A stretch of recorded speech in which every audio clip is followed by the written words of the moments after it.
asked Tom how we'd split this up today, and what was your job, Tom? And how were you going to look at me? We got it down. Thank you. The word was adoringly, but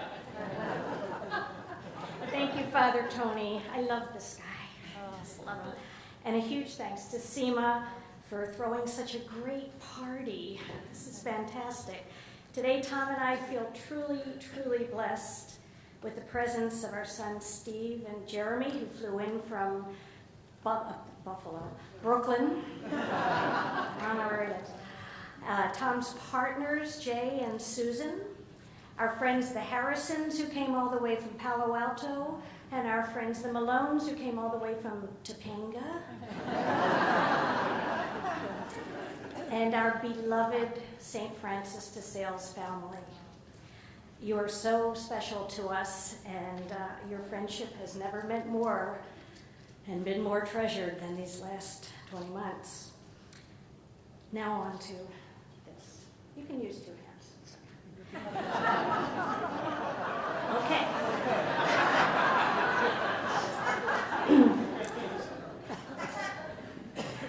Tom and I are so grateful and honored to be recognized by an organization that's near and dear to our hearts. I was first drawn to CIMA when I attended an awards event much like this, and right afterwards I thought, this is a group I would really like to get involved with. And before I knew it, I really got involved. But I saw CIMA as a conduit for my own interests and concerns about media literacy. Our sons were quite young and impressionable at the time, and not everything on TV was Mr. Rogers' Neighborhood. As you all know, the entertainment industry is one of the most powerful forces of our time. Tom and I are definitely not major players in the industry, but we wanted to do something that would give a voice to people like us. And that's where CIMA came in. Years ago, Tom Fontana may have put it best when he said, CIMA gets it.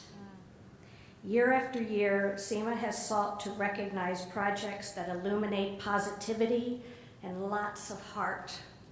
Simply said, CIMA got that Fontana's show, Homicide: Life on the Streets, was not about shooting sprees on the streets of Baltimore. It was about redemption. We really wanted our children to be able to make these distinctions when they sat down to watch TV.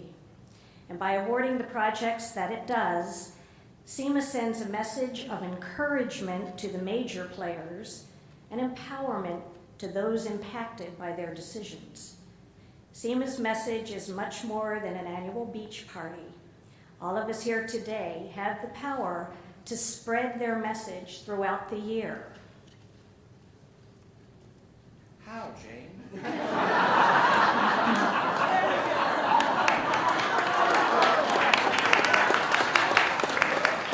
I just happen to have a few ideas.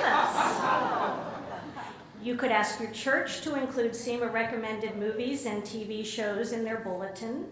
You could host a movie night. You could watch TV with your kids and your grandkids and your nieces and nephews, and then talk about it. You could read Sister Rose's film reviews and her blog and her books, or you could sign up for one of her wonderful classes in media literacy. And as mentioned earlier, Father Tony has a fantastic program called Soup and Cinema. Any of you can get that program started in your church or even in your own homes. It's a great way to build community by bringing people together for a meal and a movie, followed by a terrific discussion. Several of us here today just completed our 6th season of Soup and Cinema at St. Francis de Sales. Yay, St. Francis! CIMA really does get it.